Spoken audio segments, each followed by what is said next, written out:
Hi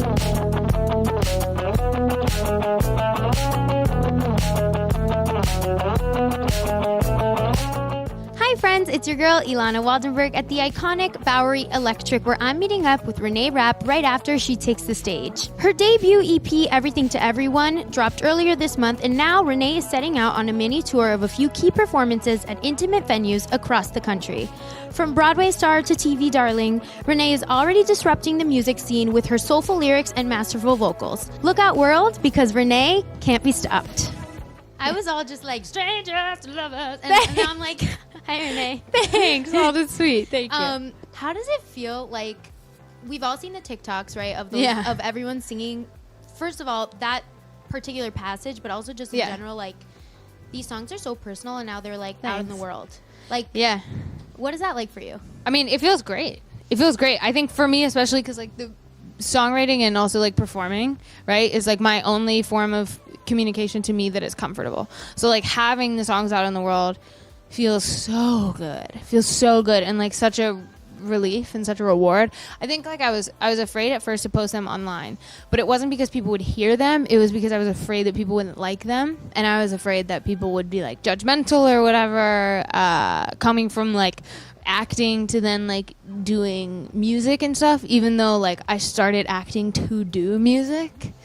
And so it was just like, it was weird, but now it feels so good, and it feels very cathartic. Does your relationship to the songs change every night? Because I imagine, like, sometimes there are songs that I didn't even write that are triggering. Oh, or yeah. I'm like, oh, that reminds me of, like, a great moment.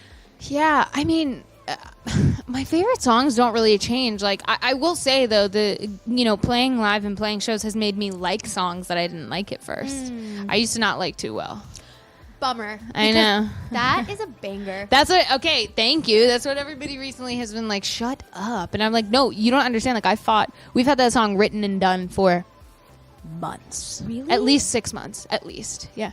I mean, I'm so glad that it's out. Thanks. Me too. My question for you also is, like, when you are writing a song, does the concept come first, or, like, do you tinker in the piano, you find the melody, and then the lyrics? Like, what's the process? Lyrics start first. Usually verse lyrics start first, which is actually, like, not... I feel like I am, like, the worst songwriter for other writers to work with, because I'm like, well, I know what the first verse should be, but if I start there, then I can write the whole thing, which is, like, how In the Kitchen started, and how Colorado started, and how Too Well started. Maybe it's how every single song started, now that I'm thinking about it. Yeah, actually, that's how every song starts, is I just start writing the first verse, and then it just kind of comes. But if it doesn't come that way, I will never like the song. This is a very theater kid question of me, because I'm outing myself. I am a theater kid. I'm not even a former theater kid. Like, I am one. No, as you should. Right now. Okay, good. So my question to you is, like, when you decided, you're like, okay, it's finally the right moment for me to go into pop, did you have your sound in your mind's eye, or was it kind of a process to get there? I think like, yes and no. I think, like, I've always known what my music should sound like. I think it's really hard when you're a new artist to communicate that to people you are working with, because I can say it as many times as I want, but a lot of people, whether they be the most insanely talented people you've ever met in your life or whatever else, and they're just starting and they're still super talented, but you guys are trying to vibe, like, being a young girl who's like, I know what this is, you should trust me. They don't. Right. They don't. They're like, no, but, like, I actually know. And in a lot of cases, they do. That's totally fine. I've been in a lot of situations where they're like, no, I understand this, you do not. And I'm like, here's the thing, I actually do fucking understand it. So I do feel like I'm not heard a lot in that regard, but it's changing as I keep going, because, like, people only, like, respect you when they, like, decide to, I guess, which is, like, not good advice. But, yeah, so I feel like I've always known what it was, but I think it's taken a certain amount of time for people to actually listen to me. I think that's a big thing, like, being Gen Z or, like, a zillennial. Yeah. But, like, you're so tapped in. You know what I mean? Like, just even the way that you interact with your fans, like, we just saw it outside. Like, the cadence that you have, it's so natural. Thanks. And it's so, I think, unprecedented. Like, other generations, or even artists in our generation, very few, have that confidence to just go out there and be like, I know what my fans want to hear from me. Oh, sure. And yeah. I feel like going into this next album, do you have like a better sense of that? Yeah. I definitely do. I mean, I think like it's interesting because the songs that I over critique and like overdo and overthink are never the songs that end up being the right ones. The songs that end up being the right ones and really like, I think, speaking to people are songs like In the Kitchen that literally just started because I was like super sad and I was in my living room and I was at my piano and I was like, okay, well, this song is going to be called In the Kitchen, so I'm going to start When I Walk in the Kitchen, and then it was like done.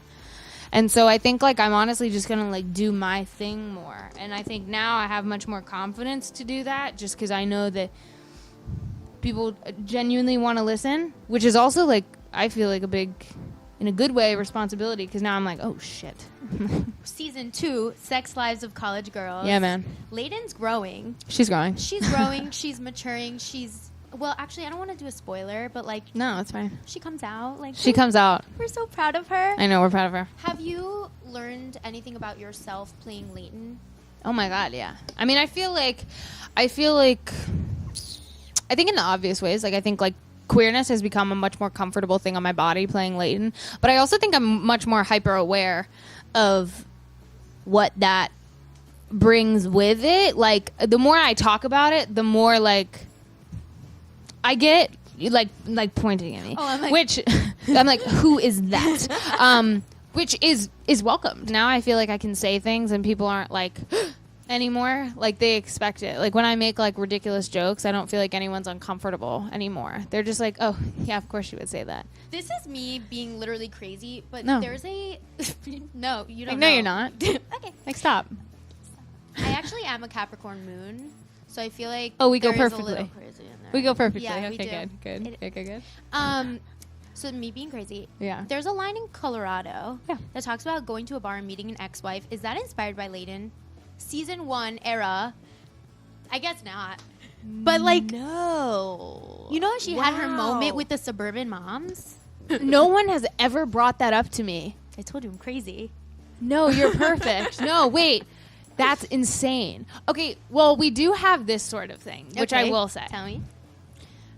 I am not a method actor, but my friends think I secretly am because whatever Layton is going through, I somehow am going through the same thing in my life at that time. I did not have chlamydia. If I did, that would be fine. We should normalize STDs, but also like just in the sense where like Layton was like seeing a lot of different people and she was like newly out. Like I was like fresh, like out in a different way coming off like the TV show and stuff. And I was like seeing a bunch of people in a very healthy and like respectful manner. Thank you. Nobody called me a hoe in a bad way. Layden was a player. Yeah, no, she was a dog. But it is funny because like I don't realize it until it's over, and we were just talking about that, and so I don't know if it was something in my subconscious. Just trying to pat myself on the back. I don't know if it was something in my subconscious or if that just like so happened. But I think it's also like an experience with a lot of like young like queer women because like not, I don't know. At least like I always liked like older girls, I guess. And we I don't love know. that. I still do. Call me. We need to talk about Mean Girls. Yes. So my question for you Yeah. is like, were you always in talks, I guess? Or like, what was that like? Was it like, okay, it's Reneé? No, I mean, my whole reasoning for going to the Jimmys was because I love theater. But it was also like I didn't want to go to college. And I knew that Eva Noblezada, who had grown up in my like same hometown and gone to the same art school. Yeah. She had done the Jimmy's trajectory to working and not going to school. And I really wanted to do music. But my parents were like, no, you have to have a job. Like, you don't get paid for doing music right now. No label wanted anything to do with me. And so I wasn't making any money. They're like, well, you're not fucking moving to New York. And I was like, okay, bet. I'm going to get a job. And so I ended up, like, doing the Jimmys. And so in my mind, I was like, that's what I would do if I got a job on Broadway. But I said that to my then agents. And they're like, no, you're way too young for that. And I was like, well, fuck, I don't know any of the other shows on Broadway right now. Like, I don't know what I would do. And then I started auditioning in, like, December of 2018. And then I auditioned for, like, 3 or 4 months, I think.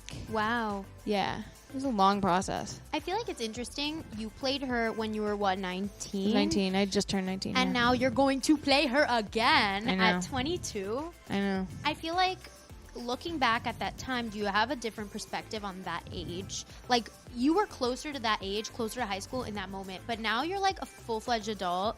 I know. Do you have a different take on Regina? I mean, I hope. Like, I hope so. I think, like, I don't even remember anything that I was doing in that show. I don't think I thought about, just to be totally honest, I don't think I thought about the character. I don't think I thought about the fact she was in high school. I don't think I thought about how should I act this. I think I was literally just like, this is my job. I must work. I have to do this thing. And I really hope that everyone in this cast respects me because they're older than me and they're so talented and they've been in this since the beginning. And I am very scared. And I was coming from a theater school where, like, the drama is high as shit and very scary. And I was like, I do not want that again. I cannot physically do that again. I cannot do that again.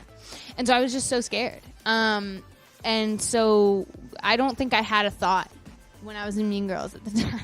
It's the theater blackout. It happens. Yeah, you man. Just get on stage and you're like, and then it Exactly. So I think now I'll probably think about it more. I understand things get remade. I understand movie musicals happen. I understand movies happen. Right. And I think, like, there's a huge conversation around that of, like, okay, we want to create original work. I totally fucking get it. I'm with you also.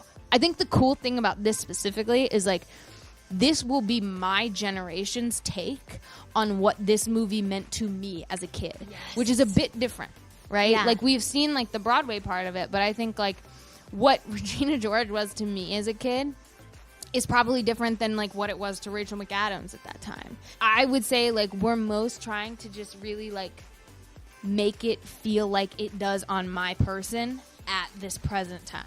Is there one person that you could point to that you're like, that's a career I really want to emulate? Because I feel like you're doing so many different things. Honestly, no. And not in a way that is, like, no, I don't want to be like them. In a way that, like, I compare myself to enough people on the daily anyway that I make a really big attempt to not think about anyone else's career and success rate or age in front of my own, because I just try to be like, this is what I want and I know what I want, right? Like, I was like, I knew that when I got that job I was like, yes, I want to do Broadway. I knew that my whole life I was like, yes, I want to do music. I knew when they were like, okay, now is the time to go on tour, I was like, great, that's what I want to do. So, like, I have my goals, but I try for my own mental sake. Some people work differently and they love to do that and they thrive off of that. For me, it makes me really insecure. I try to just kind of, like, follow exactly what I think in the moment and, like, pray it's the right outcome. And it has been so far, so maybe it'll fuck me in the end, but now it's kind of nice. We're not manifesting that. We're manifesting just, like, up and up and up. Yeah, hell and yeah. Also, like, cheers to doing what feels right. Thank you. And to an amazing show. Cheers. Thank